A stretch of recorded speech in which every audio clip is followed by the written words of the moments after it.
Assalamualaikum warahmatullahi wabarakatuh. Alhamdulillahi rabbil alamin. Wa bihi nasta'inu ala umuri dunya waddin. Wa sallallahu ala nabiyyina Muhammadin wa ala alihi wa sahbihi ajma'in. Amma ba'd. Kita panjatkan puja dan puji syukur kehadirat Allah tabaraka wa taala. Pada kesempatan pagi yang sangat sejuk ini kita kembali diberi kekuatan, kesehatan, hidayah serta taufik dari Allah Jalla wa Ala, sehingga kita bisa kembali menghadiri pengajian rutin Jumat pagi di Masjid Agung Darussalam Purbalingga ini. Kita berharap semoga Allah Tabaraka wa Ta'ala berkenan untuk melimpahkan kepada kita semuanya ilmu yang bermanfaat, sehingga bisa kita amalkan sebagai bekal untuk menghadap kepada Allah Jalla wa Ala. Amin ya rabbal alamin.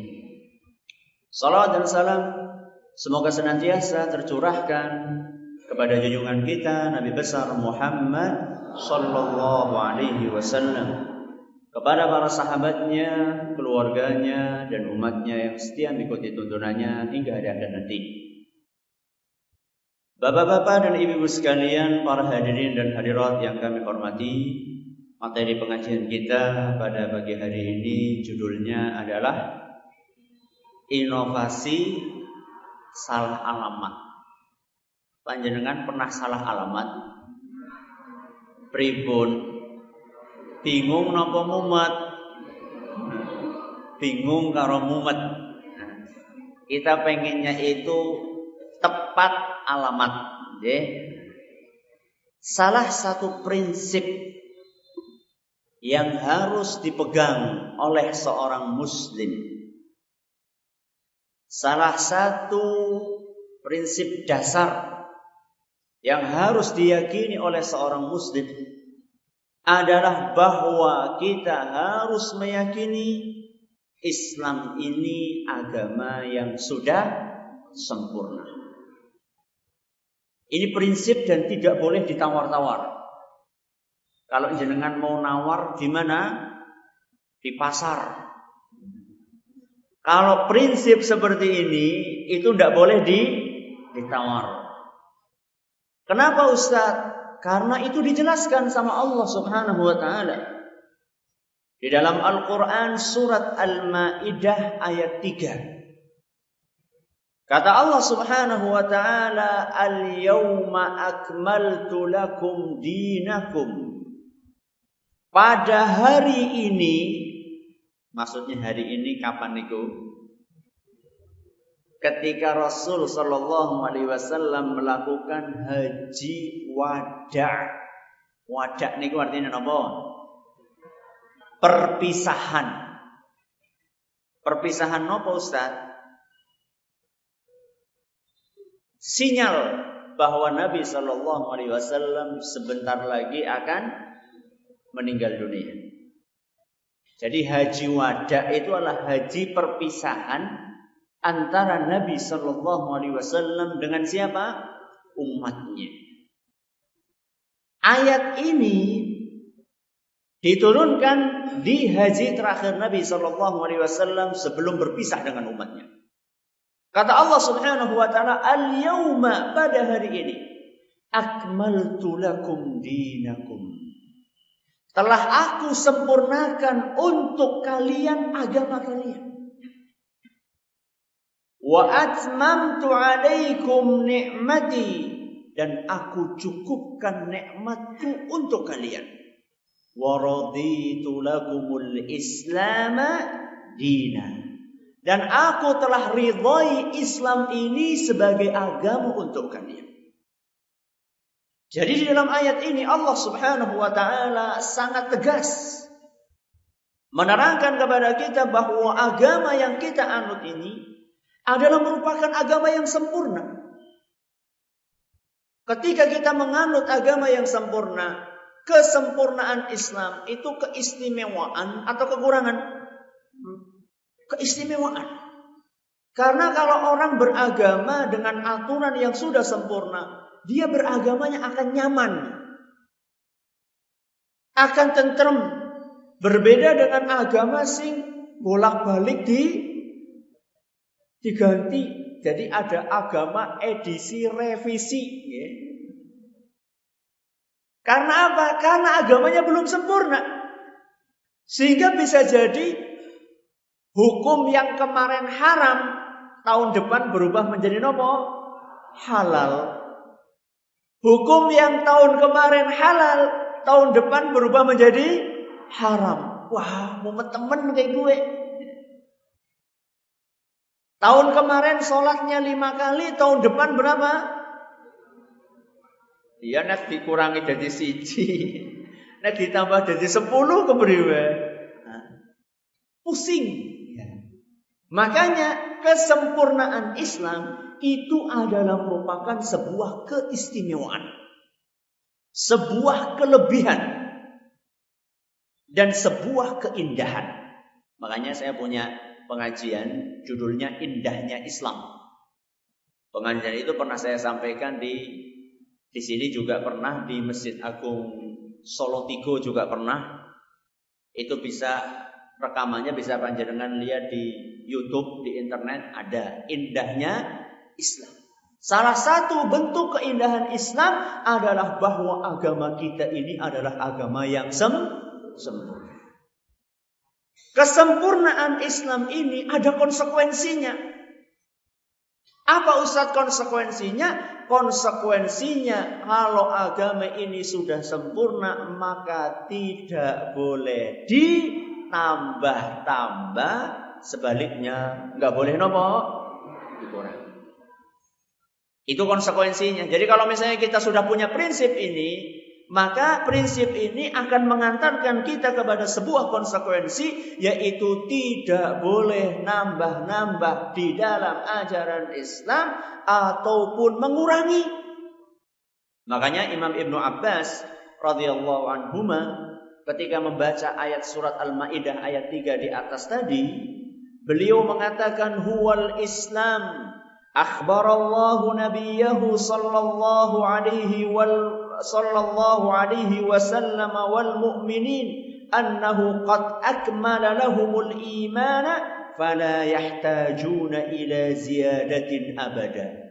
Allah sudah menyempurnakan agama ini sehingga mereka tidak butuh tambahan selama-lamanya. Jadi Masya Allah, agama kita ini berlaku sampai akhir kiamat. Di hari kiamat pun masih agama kita berlaku.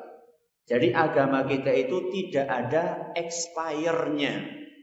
Kenapa expire? Kedaluarsa. Itu tidak ada. Karena agama kita ini bisa dipakai sampai hari kiamat. Itulah luar biasanya Islam. Dimanapun Islam, di Indonesia, di Afrika, di Eropa, dimanapun Islam bisa dipakai. Dan kapanpun, dulu, sekarang, masa depan, sampai hari kiamat, Islam bisa dipakai. Dan tidak perlu ada tambahan di dalam Islam. Karena Islam adalah agama yang sudah sempurna. Kemudian kata Imam Ibnu Abbas, وَقَدْ أَتَمَّهُ اللَّهُ عَزَّ ذِكْرَهُ فَلَا يُنْقِصُهُ أَبَدًا. Agama ini sudah sempurna, maka tidak boleh dan tidak akan dikurangi. Nuhun sewu, saya kasih analogi jari-jari ini. Panjenengan punya jari berapa? 10. Ya, satu tangan maksudnya. Maksudnya satu tangan. Satu tangan ini 5, betul. Sempurna enggak? Alhamdulillah. Laqad khalaqnal insana fi ahsani taqwim. Kami telah menciptakan manusia dalam bentuk yang paling sempurna. Alhamdulillah nggih, Pak Bu nggih, kita dijadikan Allah sebagai manusia. 5 jari. Wah, katone kurang lah. Tambah siji maning lah. Jadi berapa? Jadi 6. Jadi kayak gini. Bagus enggak? Jelek. Kenapa jelek? Karena sudah sempurna. Sudah sempurna ditambahi malah jadi elek. Maka Islam yang sempurna ini kalau ditambah-tambahi bukan tambah bagus, tapi malah tambah jelek. Begitu pula sebaliknya, jari yang 5 ini kalau dikurangi 1 pripun juga nggak bagus. Makanya Islam itu biarkan seperti apa adanya, sebagaimana yang diwariskan oleh Nabi kita Muhammad Sallallahu Alaihi Wasallam. Contoh yang lain, telinga. Contoh yang lain apa? Telinga sempurnanya berapa? Kalau misalnya ada orang lahir, telinganya cuma berapa? 1. Kelihatannya bagus enggak? Makanya dia butuh untuk dicangkok telinga baru supaya kelihatan bagus. Mata idealnya berapa? 2. Wah, kurang akeh, tambahi 1 nang kene. Pripun? Bagus enggak? Medeni. Menakutkan, iya enggak? Iya. Itulah sesuatu yang sempurna. Sesuatu yang sempurna kalau ditambah menjadi jelek. Contoh sekarang. Panjenengan sudah berhaji? Sudah berhaji napa dereng? Sebagian sudah, sebagian belum. Perasaan jenengan yang sudah berhaji dulu ketika akan berhaji, apa perasaannya? Seneng? Seneng apa mumet? Temenan? Donga-donga sing dawa-dawa kae mumeti apa ora? Mumeti napa mboten? Tuh kan, mumet berarti. Ya, mumet campur seneng. Senengnya karena akan berangkat, mumetnya karena dongane dawa-dawa. Gino mboten? Setiap tawaf, contohnya tawaf di sekeliling Ka'bah itu berapa putaran? 7. Setiap putaran dongane ana dhewek, dawa-dawa banget. Kuwi nembe donga tawaf. Urung donga-donga sing liyane. Haji itu berubah menjadi sebuah momok yang menakutkan. Karena apa? Gara-gara ditambah-tambahi. Sebenarnya ketika tawaf, 1 doa saja yang dicontohkan oleh Rasul Sallallahu Alaihi Wasallam, itu pun cuma dibaca antara rukun Yamani sampai Hajar Aswad. Membaca Rabbana atina fid dunya hasanah wa fil akhirati hasanah wa qina adzabannar. Gampang napa mboten? Enak napa mboten? Sempurna itu enak. Nek ditambah-tambahi malah dadi ora enak. Bisa dipahami? Bisa. Zikir habis sholat pinten? Subhanallah 33. Alhamdulillah, Allahu Akbar. Penak napa mboten? Nek ditambahi jadi 3.000 kepriwe? 3.333. Ketone mantep banget padahal orang ana tuntunan. Yang namanya sesuatu yang sempurna, nek ditambah-tambahi malah jadi tidak bagus. Loh Ustaz, masa kita nggak boleh berinovasi Ustaz? Sebelum kita bicara masalah inovasi, kita di dalam beragama itu cukup menerima jadi. Ketika kita akan beribadah, sholat, puasa, zakat, cukup kita nerima jadi seperti apa yang diajarkan oleh Allah dan Rasul Sallallahu Alaihi Wasallam. Jadi tidak perlu kita itu bikin-bikin sendiri dalam agama. Cara sholat gawe cara dewek, ya. Cara puasa gawe puasa dewek, itu tidak perlu. Kita sebagai Muslim, enaknya sebagai Muslim itu masalah ibadah semuanya sudah dijamin di dalam agama kita. Arahan gawe dewek nggak perlu bikin sendiri. Enak mana coba? Antara bikin sendiri sama terima jadi? Terima jadi. Jenengan sekarang punya motor, bikin sendiri apa terima jadi? Penak mboten? Penak. Coba sekarang nggak bisa orang punya motor kecuali kalau ngerakit sendiri. Angel mboten? Wah, jangankan ngerakit. Kon ngresiki be kadang-kadang ora gelem. Itulah Islam. Jadi di dalam agama Islam kita itu tidak boleh berinovasi, membuat sesuatu yang baru di dalam ibadah. Itu tidak boleh. Karena kita diperintahkan untuk sami'na wa ata'na. Napa sami'na wa ata'na? Kami dengar dan kami taat. Apa yang digariskan oleh Allah dan Rasulnya kita terima 100%. Loh Ustaz, kalau kayak gitu orang Islam itu nggak punya kreativitas. Yang namanya manusia kan harus kreatif, harus inovatif, ya. Harus punya sesuatu yang berkreasi, harus sesuatu yang bagus, yang baru. Betul, Islam itu tidak menutup rapat pintu kreativitas seorang manusia. Kalau mau berkreasi itu bukan dalam ibadah. Nek berkreasi itu dalam perkara dunia. Monggo, jenengan mau kreasi bikin roti sing paling enak, monggo ibu-ibu. Bapak-bapak kreasinya bikin apa, Pak? Oh, ya jam makan. Kreasinya bapak-bapak napa? Napa? Bikin rumah. Ya, enggak apa-apa, bikin rumah, kreasi bikin rumah yang bagaimana enggak apa-apa selama tidak menyalahi rambu-rambu syariat. Ya. Kreasi bikin rumah atau kreasi memodifikasi motor, enggak apa-apa selama tidak berlebihan. Itulah ruang kreasi kita.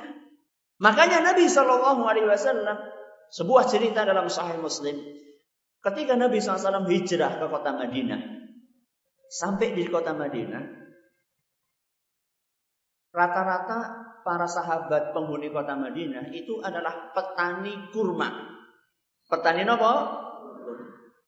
Kurma itu tidak akan berbuah kalau tidak dikawinkan. Penyerbukan deh.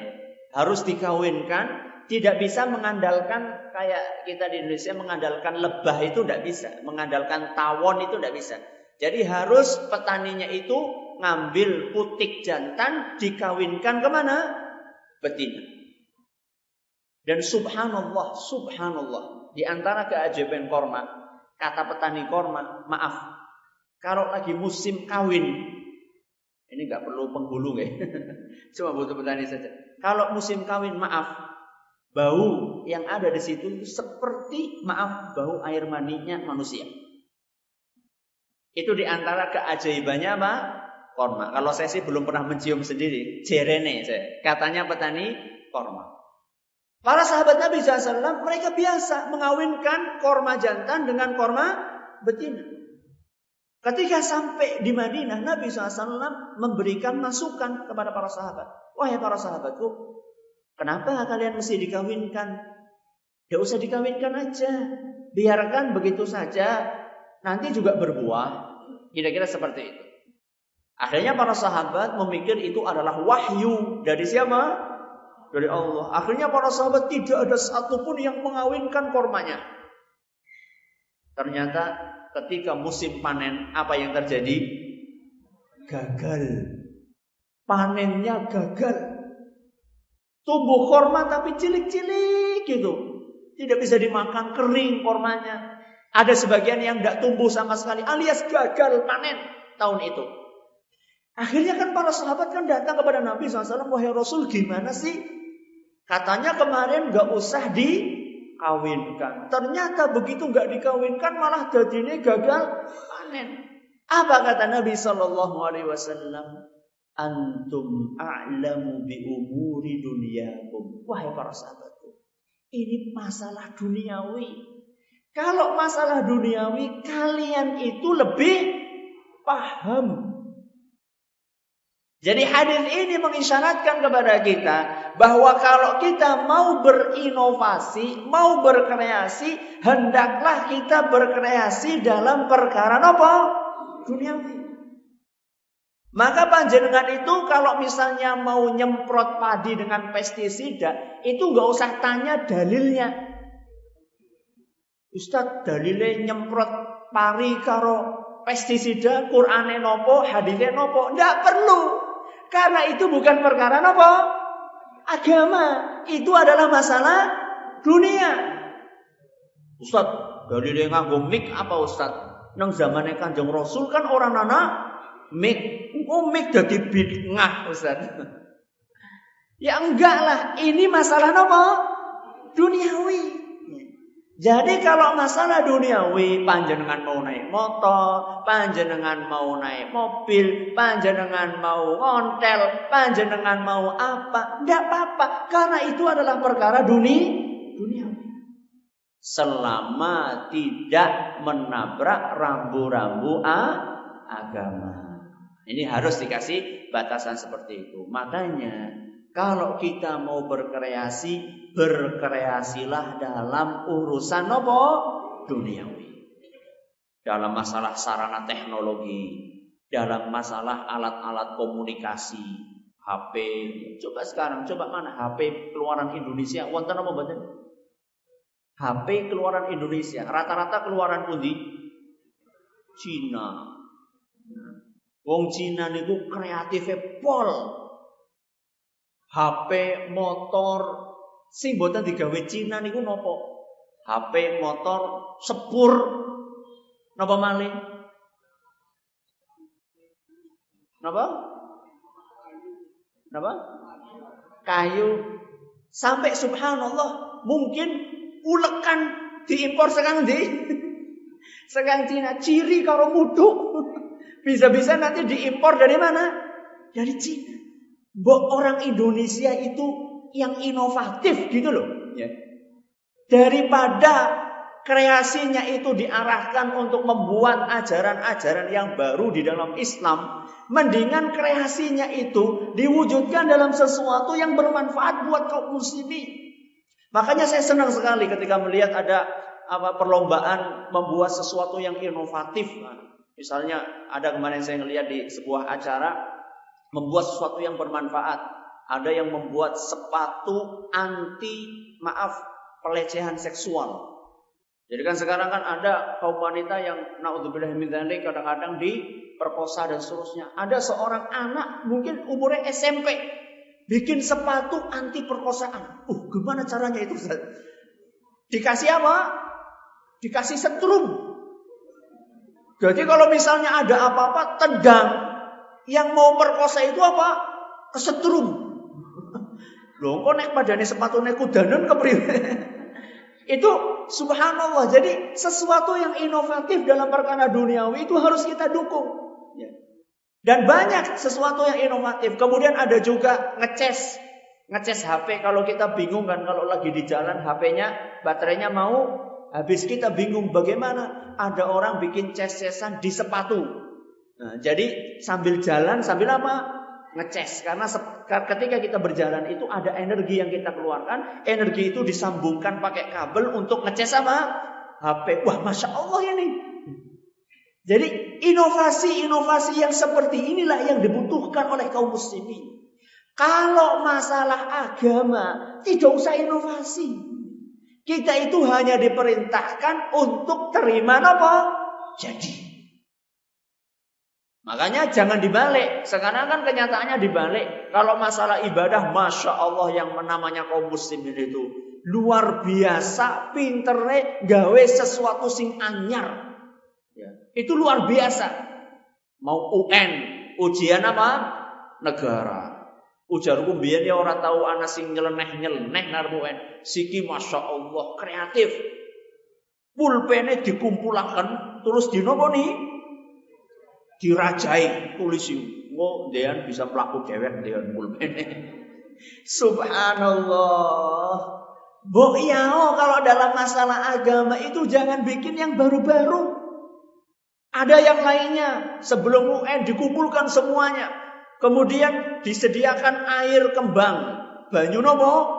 Banyu kembang. Diwaca-wacani, mbuh waca-waca kang ndi, banyune juga enggak tahu dari mana, mungkin diambil dari 7 sendang mungkin nggih. Sendang pundi? Dan sekang siji sekang kali ponggawan ya. Siji sekang kali serayu dean ya, enggak tahu. Dikumpulkan kemudian setelah itu selesaikan pada adus. Subhanallah. Mbok yao kalau dalam masalah agama itu jangan nyeleneh-nyeleneh. Loh Ustaz, kalau dalam agama itu menghadapi UN caranya bagaimana Ustaz? Gampang. Napa? Belajar. Belajar sama napa? Berdoa kepada Allah Subhanahu wa taala. Belajar adalah ikhtiar, doa adalah tawakal kepada Allah Subhanahu wa taala. Maka kalau misalnya kita memperhatikan kondisi di sekeliling kita, ajaib, aneh bin ajaib. Yang namanya amalan itu luar biasa banyaknya. Kalau ditanya dalile endi, jawabnya apa? Anu jerene. Wong ibadah kok jerene si kepriwe? Iya nek jerene Kanjeng Rasul sallallahu alaihi wasallam. Wong jerene sapa? Jerene kae jerene sapa? Jerene kae jerene sapa? Jerene kae maning. Loh, ngibadah kok jerene kae?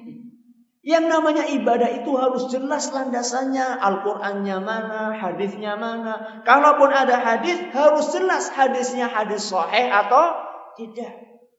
Contoh, kita sekarang di bulan apa? Rajab. Di bulan Rajab.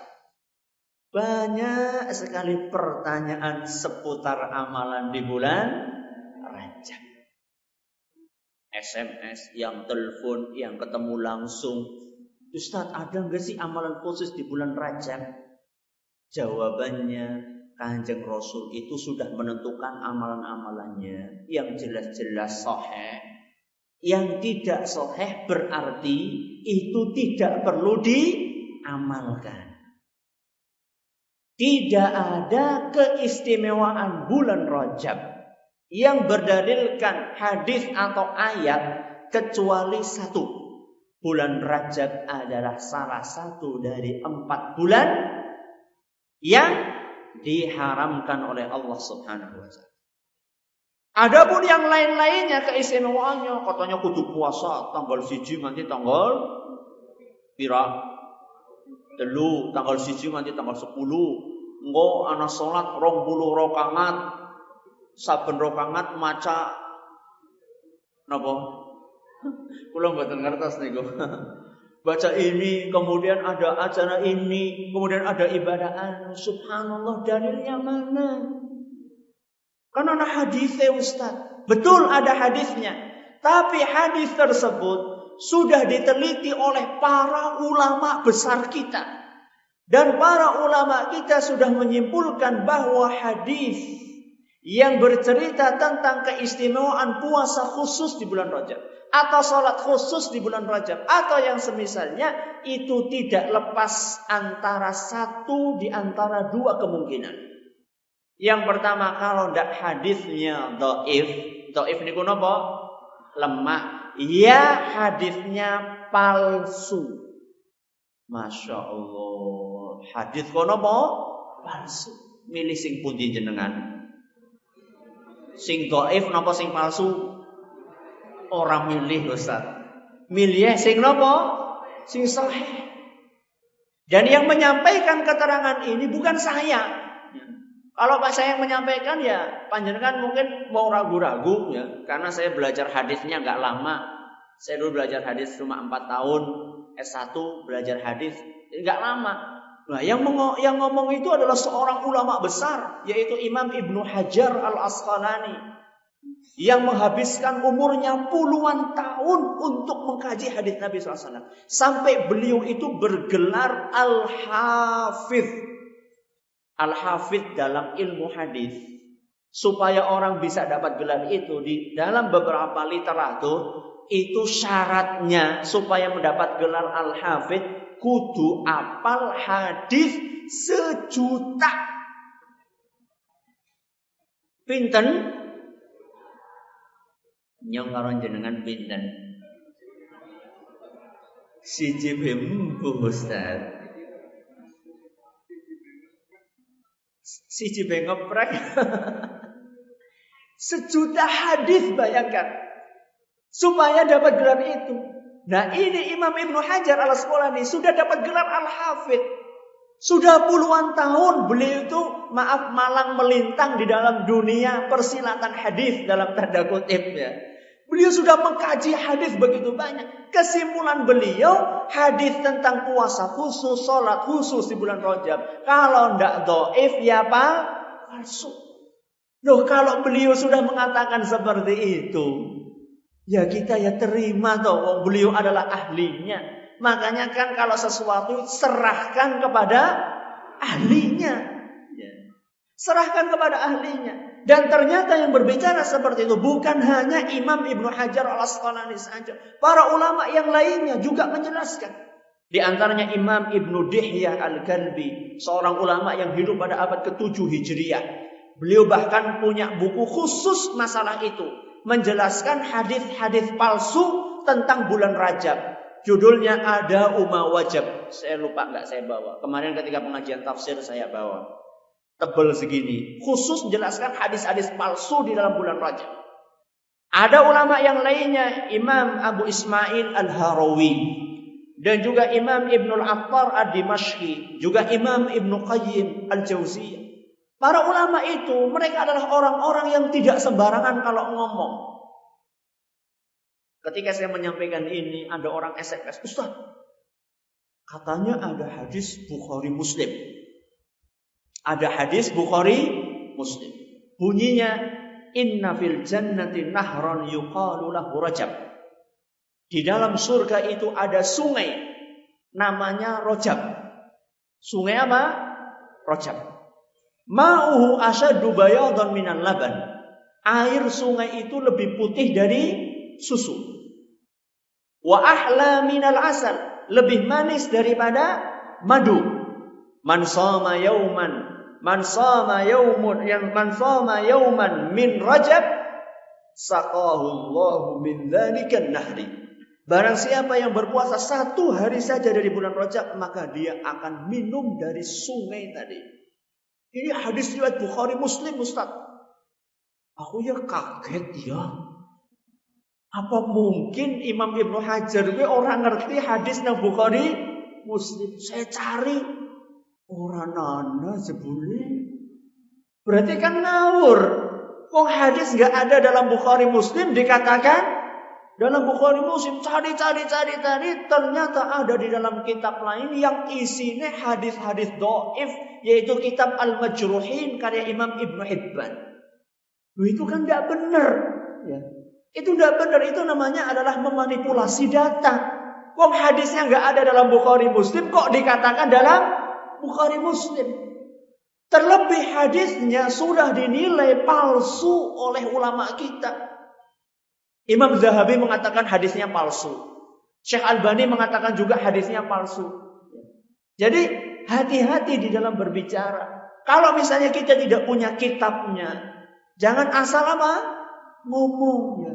Bikin orang bingung aja. Kaget banget ya. Bukhari Muslim. Goleti Bukhari Muslim. Gak ada ternyata. Berarti ya, seluruh hadis yang berbicara tentang keistimewaan bulan Rajab, selain bahwa bulan Rajab itu adalah termasuk salah satu di antara 4 bulan yang diharamkan oleh Allah, seluruh hadis yang itu derajatnya adalah kalau nggak dhaif ya palsu.